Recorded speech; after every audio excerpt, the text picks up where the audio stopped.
ada nggak sih orang yang kenal dirinya di sini nih? Ya gitu. Seringkali kita menanya sama ya orang lah. Mbak Kolbi ini kan gitu. Ketika saya nanya, kamu siapa? Jawabnya apa? Saya Kolbi. Enggak, saya nggak nanya nama kamu siapa? Saya orang Klemen, saya nggak nanya asal kamu siapa? Jawabnya lagi, saya di Bandung kerja di Bawaslu. Saya nggak nanya tugas kamu ini siapa? Ini ketika kamu siapa, nggak ada yang benar jawabannya. Saya nggak nanya nama kamu siapa, nggak nanya ibu kamu siapa, nggak nanya kerja kamu siapa. Saya nanya kamu siapa. Ternyata nggak ada yang tahu. Adapun yang kita lihat ini jasadnya, ya kan gitu. Orangnya putih, cantik, lucu ya. Terus iya, nah itu kan jasadnya, dan itu tidak mengidentifikasikan diri Anda kan gitu. Nah ini saya akan kembali kepada pemahaman tentang diri kita sendiri. Kita ini sebetulnya siapa? Ya karena zat manusia itu sendiri kan sesungguhnya ada di dalam diri kita. Jasad kita ini casing namanya, bungkus. Ya, hanya bungkus saja, dan bungkus ini sesungguhnya adalah fasilitas-fasilitas yang Allah berikan dari mulai mata, telinga, hidung, mulut, kaki, tangan, darah, jantung. Itu semuanya adalah sebagai fasilitas-fasilitas, sebagai kendaraan untuk diri kita yang kita tidak tahu. Dan semuanya bekerja sesuai dengan perintah diri kita juga. Nah itulah makanya yang perlu kita ketahui bahwa sesungguhnya Allah ketika mengatakan wa idza sawaituhu wa nafakhtu fihi min ruhi, dan setelah bentuknya kusempurnakan, sudah ada mata, ada telinga, dalam artian begini, secara embriologinya bahwa ketika manusia itu sudah ada bentuk mata, bentuk tangan, jadi sudah memisah ya, udah 5 kelihatan, kelamin udah kelihatan laki perempuan, itu menjelang usia kandungan itu 4 bulan, kata dokternya begitu. Artinya setelah bentuknya sempurna. Sebelum itu seperti apa? Zigot itu bentuknya, pernah makan bakso enggak? Nah, bentuk kita tuh dulunya itu bentuknya kayak bakso, kayak daging digiling, dikembelin, nggak ada bentuk apa-apa. Nah situlah sel-sel janin itu berkembang perlahan-lahan. Itu ada bagian ini yang jadi telinga, ya menjadi telinga, yang jadi mata, yang jadi kaki, semuanya baru setelah 4 bulan baru berbentuk manusia, gambar manusianya sudah kelihatan. Nah, baru di situ Allah meniupkan wa nafakhtu fihi min ruhi, dan disitulah zat kita ada di situ. Yang disebut dengan roh itu adalah zat kita yang ada di dalam jasad ini. Jadi artinya sebelum kita dimasukkan ke dalam jasad ini, jasad kita masih nyambung nyawanya dengan nyawa ibu. Jadi kita belum punya roh, tapi kita makannya ya dari makan ibu. Nah setelah kita sudah dikasih nyawa, itu kita sudah independen, tetapi untuk makanan tetap melalui plasenta, melalui makanan ibu. Kalau ibunya makannya itu makan tempe, ya kita harusnya bukan tempe. Ibunya alkoholik, ya kitanya juga. Ibunya kegebelannya nonton dangdutan, nah kita juga ikut menikmati dangdutan. Nah buktinya begitu kita lahir, masih 3 tahun sekali mendengar dangdut kita bisa niru, karena sejak kecil mula kita. Makanya kenapa anak-anaknya musisi itu ya jadi musisi juga, sebab sejak dalamnya itu darahnya mengalir dengan musik itu sendiri, seperti itulah kira-kira. Nah, jadi nanti komposisi kita itu seperti itu. Selanjutnya gimana? Ketika kita lahir ke dunia itu kita hanya dibekali dengan 2 insting, yaitu emosi juga hanya ada 2, yaitu suka, nyaman atau tidak nyaman. Kalau nyaman kita tidur, kalau tidak nyaman nangis, disusuin udah kenyang ya tidur lagi. Sekian minggu lamanya seperti itu, lalu baru mulai ada berkurang tidurnya dari 24 jam menjadi 23 jam, terus 22 jam, terus 20 jam, 18 jam, 15 jam, 12 jam, 8 jam. Makin tua lagi seperti saya ini, ya tidurnya 6 jam, 4 jam udah cukup. Tapi kalau usianya yang masih muda ya masih 8 jam. Kalau usianya masih 12 tahun ya 12 jam tidurnya. Jadi makin tua tidurnya berkurang. Nah, nanti dari insting itu sendiri kita di dalam menjalani kehidupan, di situ ada bagian-bagian penting dalam diri kita sendiri, bahwa kisah setan iblis yang menggoda Adam itu kita sekalipun tidak mengerti, tapi kita bisa merasakan bahwa di dalam diri kita ini ada 2 insting, namanya insting of survive dan insting of destruction, kata Sigmund Freud. Artinya quwwah hasanah dan quwwah syirirah, ada malaikat, ada setan. Jadi kita juga cenderung untuk merusak, tapi cenderung juga kita untuk mempertahankan hidup. Buktinya apa? Kalau kita marah suka mecahin piring nggak? Banting pintu nggak? Sama istri suka lapok nggak? Nah, itu ada gitu. Jadi ada insting menghancurkan, insting mempertahankan hidup, insting of love, insting cinta kebencian.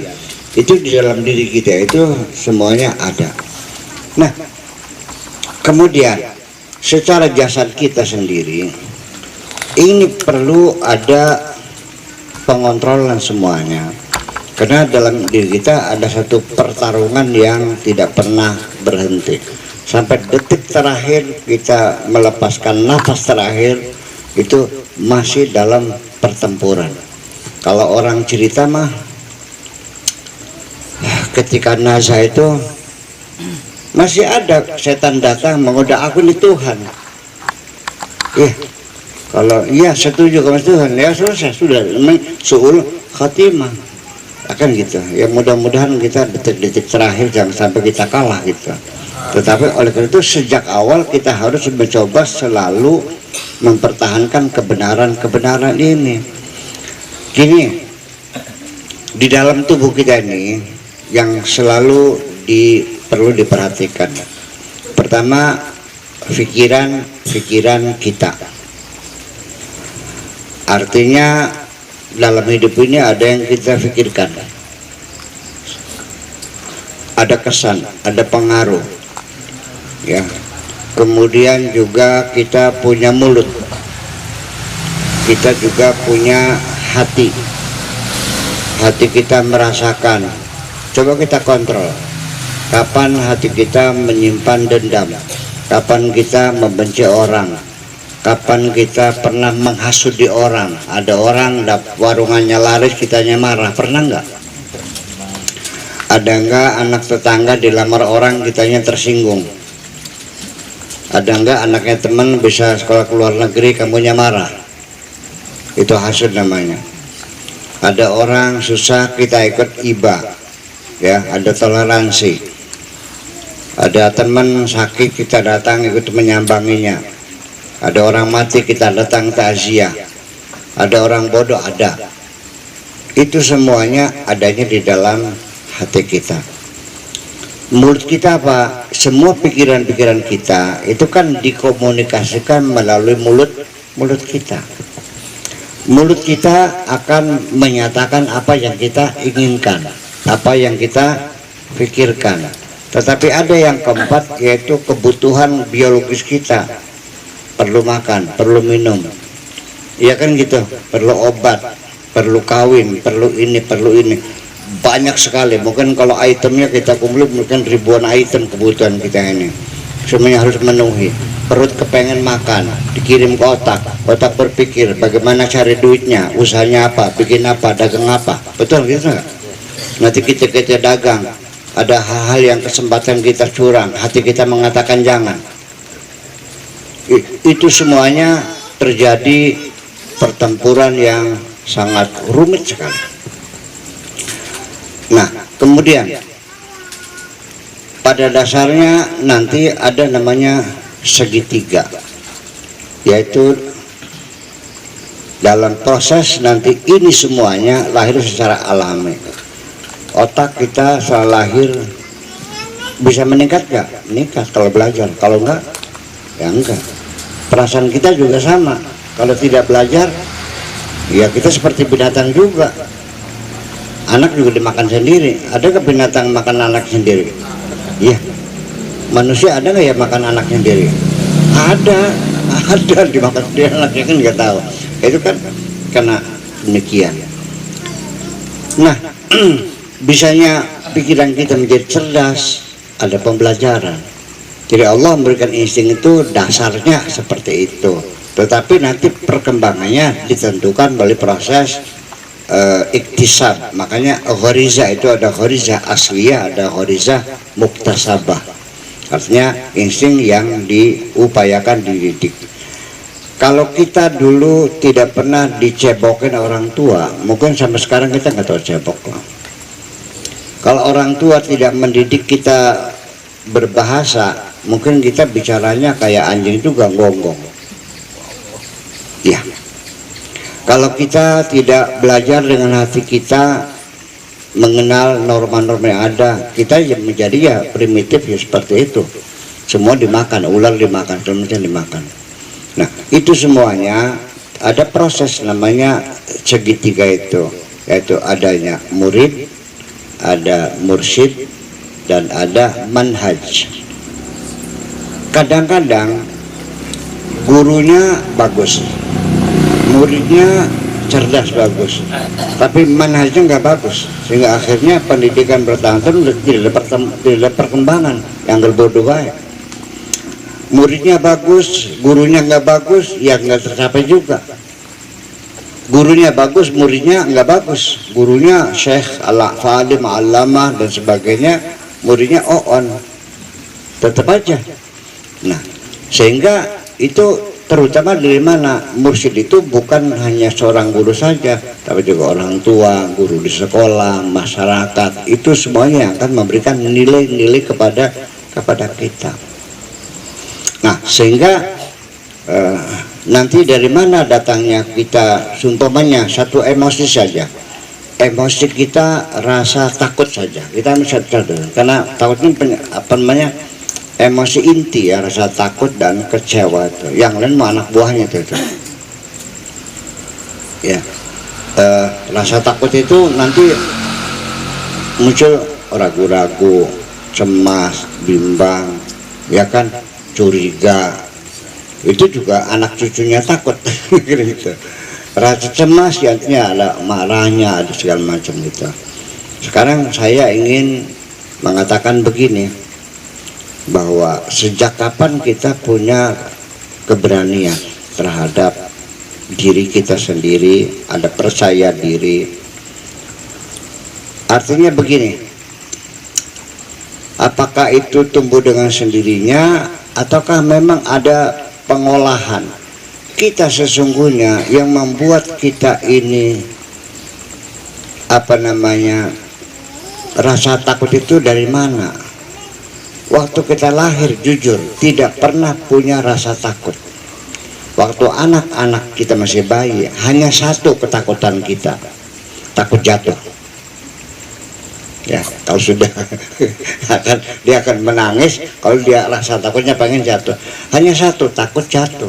Nah, setelah kita besar, lalu kita banyak yang kita takuti. Dari mana? Dari orang tua kita, dari masyarakat kita. Saya mau cerita dulu. Saya menemukan binatang di bawah tumpukan bata, buntutnya itu ngejengat gitu tuh, gitu. Apa namanya? Kalajengking. Warnanya putih karena di dalam bata saya. Saya nggak tahu itu kalajengking itu. Saya main-mainin. Dan saya nggak pernah digigit, enggak ya, kantongan. Kan lucu, buntutnya terbalik-balik begitu tuh. Baru setelah ada kakak saya, Kang Sadia, yang di Babadan tuh, dia menjerit-jerit, mainan apa itu? Oh, gitu. Itu kalajengking berbahaya. Saya baru tahu, jadi ini berbahaya. Setelah berbahaya, itu punya racun, baru ada rasa takut. Jadi yang buatkan kita, siapa yang nakut-nakutin kita? Ya orang tua kita, masyarakat kita. Dulu kita nggak punya rasa takut kok. Nah, baru setelah takut, baru bisa digigit apa untuk dulu mangga kok. Nah, itulah persoalannya. Termasuk juga takut sama hantu. Nggak ada, kita dulu nggak pernah takut hantu kok. Orang tua kita yang mengajarkan hati kita hantu. Karena kita nggak pulang-pulang, udah malam nggak pulang-pulang, awas tuh ada sandakala gitu, kayak gombel. Ya sebetulnya sampai sekarang juga bapak saya yakin nggak pernah ngelihat kayak gombel kayak apa tuh. Tapi terbentuk rasa takut itu. Nah itulah. Jadi lalu sesungguhnya lagi, saya mau nanya, ketika bapak-bapak itu dikawal, seorang pejabat dikawal oleh bodyguard 5 orang bawa pistol, berani nggak dia pergi keluar? Ini karena ada bodyguard. Oke. Orang yang dulu dengan kesombongan intelektual tidak mengatakan apa itu sihir itu, bid'ah semuanya itu, apa itu semua bohong itu, setan, jin, nggak ada itu semuanya. Oke. Itu hanya kesombongan intelektual. Tetapi sudah terekam dalam pikiran dia rasa takut itu sebetulnya ada, cuman ya kesombongan aja. Nah, nyatanya ketika dia melewati kuburan, bulu romanya meremang-remang gitu. Perantang merinding, akhirnya balik lagi kok. Kenapa? Takut, katanya nggak ada. Jadi banyak kali orang mengatakan tidak ada, tapi ternyata takut juga.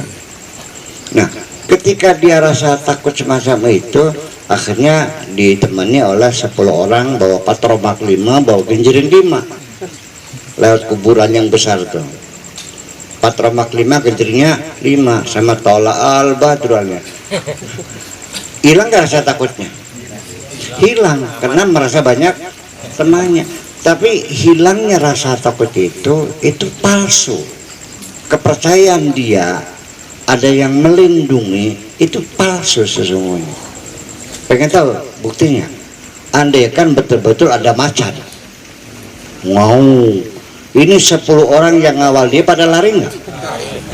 Menyelamatkan dia nggak? Enggak kok. Ujung-ujungnya enggak. Tetap akhirnya yang menyelamatkan hanya Allah kok. Jadi dari mana rasa takut kita? Rasa takut kita itu sesungguhnya adalah karena kita merasa sendirian sebetulnya. Ketika kita banyak temannya takut enggak? Ya enggak. Jadi yang menghalau ketakutan kita karena kita merasakan ada orang lain yang bisa menolong kita. Ternyata itu palsu. Nah makanya selagi kita masih meyakini bahwa kita tidak pernah sendirian di dunia ini, kita selalu bersama Allah yang menolong kita, yang membela kita, maka tidak mungkin fala khaufun alaihim walahum yahzanun. Waliullah itu orang kekasih Allah yang yakin kemana saja selalu bersama Allah, maka tidak mungkin ada rasa takut. Aina ma tuwallu wujuhakum fatamma wajhullah. menghadap kemana saja selalu wajah Allah yang ada. Ketika kita sendirian dengan siapa? Ya dengan Allah. Malah kita kemana saja ada dua malaikat yang selalu standby di samping kita, namanya Raqib dan Atid. Yakin nggak? Lah kenapa Anda takut? Karena Anda nggak yakin bahwa ada yang mendampingi kamu, kan gitu. Dan ya kurang yakin bahwa yang melindungi dirimu adalah Allah juga. Di sini kita terjadi terombang-ambing. Karena itulah maka secara khusus dalam surat Al-Kahfi ya, bahwa ketika kita berkumpul bertiga, tidak bertiga, tapi kita berempat. Yang keempat siapa? Allah. Wa ma min najwa thalathatin illa huwa rabi'uhum. Ketika kita berempat, apa hanya berempat? Tidak, berlima. Yang kelima siapa? Allah. Wa ma min arba'atin illa huwa khamisuhum. Wa ma min khamsatin illa huwa sadisuhum, dan seterusnya. Sekarang kita berapa? Ada 40 orang, enggak 41. Yang siapa? Ya Allah bersama kita. Jadi selalu ketika kita sadar selalu bersama Allah, maka tidak mungkin kita akan merasa takut sama sekali. Nah, kesadaran bersama Allah itulah sesungguhnya yang menjadi persoalan besar kita nih. Yakin atau tidak yakin? Kita beranggapan sudah yakin, ternyata belum. Banyak orang yang sebetulnya belum pintar sudah ngerasa, banyak orang yang belum benar ngerasanya sudah, ada orang yang belum kaya ngerasanya sudah kaya. Itu selalu kita oleh perasaan-perasaan kita yang tidak sesungguhnya semacam itu. Makanya salah satu menjaga supaya kita dalam keadaan sehat dan stabil, makanya pikiran kita dikawal. Jangan dibiarkan pikiran kita berselancar ke situs-situs yang nggak benar. Mikirin bininya orang lain, ngapain? Mikirin mobilnya orang lain, ngapain? Ya kan? Kayak kurang gawe aja sih. Ya bikin aja rumah kamu sendiri. Ada orang tetangga bikin rumah bagus, dari mana duitnya ya? Masa dagang tempe aja rumahnya bagus itu? Ngapain mikir orang lain? Nggak usah mikirin, segera di off aja ya, di skip ya, klik udah buang aja, ngapain gitu? Ya nanti bikin, ya bukan dilihat, di skip ad ya. Ya di klik buang aja adalah, jangan ke situ, ngapain mikirin, buang-buang waktu. Nah, pikiran kita yang bermacam-macam, kecurigaan, penasaran, pengen tahu, intervensi sama urusan orang lain. Begini, kita ini dalam menjaga pikiran kita dan perasaan kita seperti kita nonton bioskop. Pernah nonton bioskop? Orang nonton bioskop itu macam-macam tuh. Ada yang nonton bioskop, dia masuk ke dalam cerita, larut dengan pikiran dan perasaannya. Ceritanya sedih, ikut nangis, betul nggak? Karena nonton sepak bola tuh, karena nendangnya kurang begitu, akhirnya mukul-mukul goblok, seperti paling pintar sendiri, kan gitu. Kita larut dalam permainan itu, ya. Kita seperti kita menjadi pemain sendiri itu, ya kan begitu.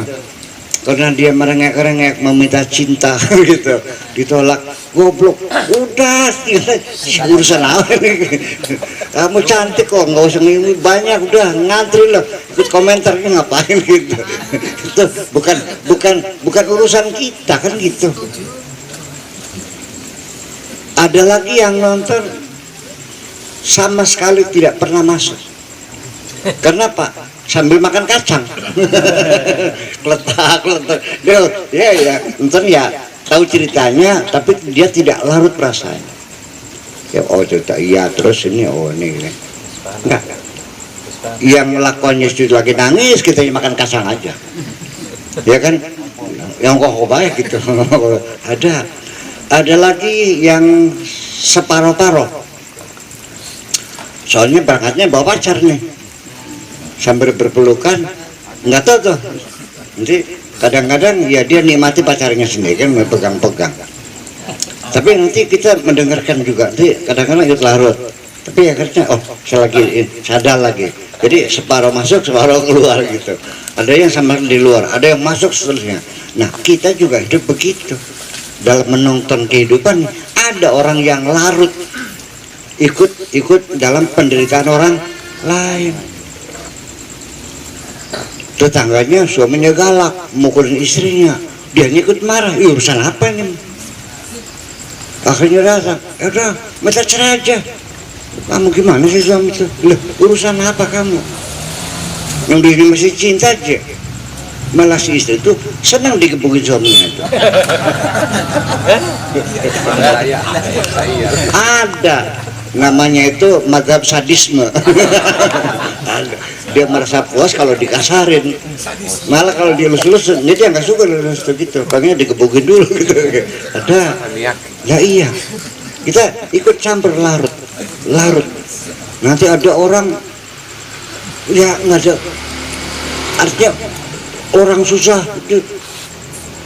Kapan kamu merasa nyaman hidupnya? Selalu larut dalam penderitaan orang. Berpartisipasi boleh, ya kan gitu. Oh, orang susah, sedang sakit, kamu nggak usah ikut nangis, nggak usah. Ya tinggal cari duit gimana caranya, nggak aja patung teman-teman, tolong ada orang sakit, kan begitu. Ya kalau kita punya koneksi rumah sakit, ya telepon Pak dokter ada orang sakit, tolong dah, biayanya nanti saya tanggung, kan gitu. Kan bisa saja, tapi kita nggak usah larut. Nah, saya kira seperti itu. Dalam kita itu pikiran kita semacam itu. Perasaan kita juga sama kita bimbing. Dan kebutuhan juga kita ada syariat namanya. Bahwa ini tidak boleh dimakan, ini boleh dimakan. Nipu orang nggak benar. Itu kita kebutuhan. Nah kebutuhan juga sama. Kalau kita tidak membimbingnya dengan benar, kita akan menghalalkan segala macam cara. Ya kan, di malam hari berdua dengan cewek, nggak ada orang lain, di puncak, ngapain? Ya kan? Nah, ketika sedang hajatnya sedang memuncak, ketika di puncak syahwatnya, secerdas-cerdasnya orang kalau sedang bersahwat jadi goblok, dungu jadinya. Masa depan dia lupa, anak istri lupa, dan itu terjadi berulang-ulang.